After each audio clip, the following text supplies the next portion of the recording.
Olá, estudantes do terceiro ano. Estamos aqui para mais uma aula de filosofia. Eu sou o professor Carlos Alberto, Kaká, e o nosso tema de hoje é o Estado em Marx. O objetivo da nossa aula é questionar o papel social do Estado e das leis. Relembrando, no anterior, nós trabalhamos a respeito do contratualismo, que é um modelo teórico cujo objetivo é o de explicar a organização dos indivíduos através de um contrato, em sociedades governadas por um Estado, a qual cria leis. Então, para os filósofos contratualistas, o papel do Estado é garantir a vida na sociedade, a sobrevivência, através de um consenso, né, visto que no estado de natureza os conflitos eles acabaram se tornando bastante contundentes para a sociedade em virtude de que, ao sair do estado de natureza, as pessoas passando a viver em sociedade, os conflitos começaram a aparecer e a vida civil ameaçada. Então, se estabeleceu um contrato, a qual se chama contrato social. Nós vimos aí as teorias do Hobbes, do Locke e do Rousseau. Na aula de hoje, diferentemente dos teóricos contratualistas, nós vamos tratar das ideias do Marx, do século XIX, que teve uma vasta produção em termos teóricos. Bom, o Marx parte da seguinte ideia, da seguinte premissa: a história de todas as sociedades que existiram até nossos dias tem sido a história das lutas de classes.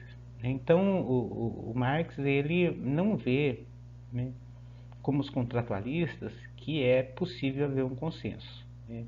O conflito ele sempre se fez presente, as desinteligências,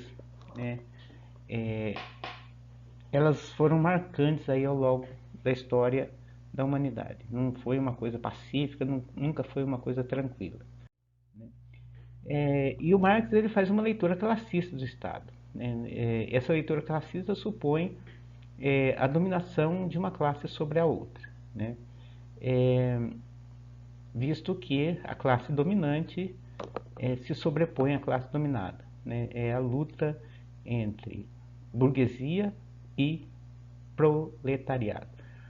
Mas essa disputa, esse conflito, ele precisa ser amenizado, atenuado de alguma forma. E para isso, a classe dominante se serve da chamada ideologia jurídica. O que seria essa ideologia jurídica? Assim, de forma bem simples, a ideologia jurídica ela seria a criação de leis, que supostamente vão garantir a igualdade de todos. Porém, a gente sabe, e os diversos exemplos da ordem do nosso dia a dia demonstram que não é bem assim. Demonstram que essas ideias, essas leis, elas funcionam teoricamente, mas na prática os favorecidos são sempre os detentores do poder, a classe dominante. Um outro conceito bastante interessante, trabalhado por Marx, que se contrapõe à ideia dos contratualistas, é que a ideia de super e infraestrutura. A infraestrutura, na verdade, ela é aquilo que são as bases das relações sociais, as relações de produção. Nas relações de produção, a classe proletariada ela vai dar base de sustentação para a classe burguesa, de tal forma que o trabalhador ele vende a sua força de trabalho em troca de alguma coisa, e a sua mão de obra, o seu trabalho acaba virando uma mercadoria. E a superestrutura é aquele aspecto ideológico. Então o trabalhador ele vai para a sua lida da ordem do dia a dia, acreditando que se ele trabalhar com afinco, trabalhar e sendo honesto, ele vai galgar alguns espaços dentro da sociedade.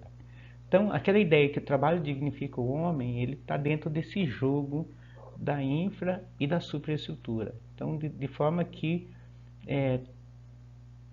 seria traduzir assim de forma bem rasteira, mas que nos dá uma boa ideia disso, é que está na mente do trabalhador, né, que ele tem que trabalhar para garantir a sua própria sobrevivência, né, e que isso vai possibilitar a ele, né, uma vida boa. E mas o que garante para ele isso? A ideia que entrou na mente que ele vai ter dignidade através do seu trabalho. Tendo dito isso, né, nós encerramos a nossa aula de hoje. Um abraço a todos e até uma próxima.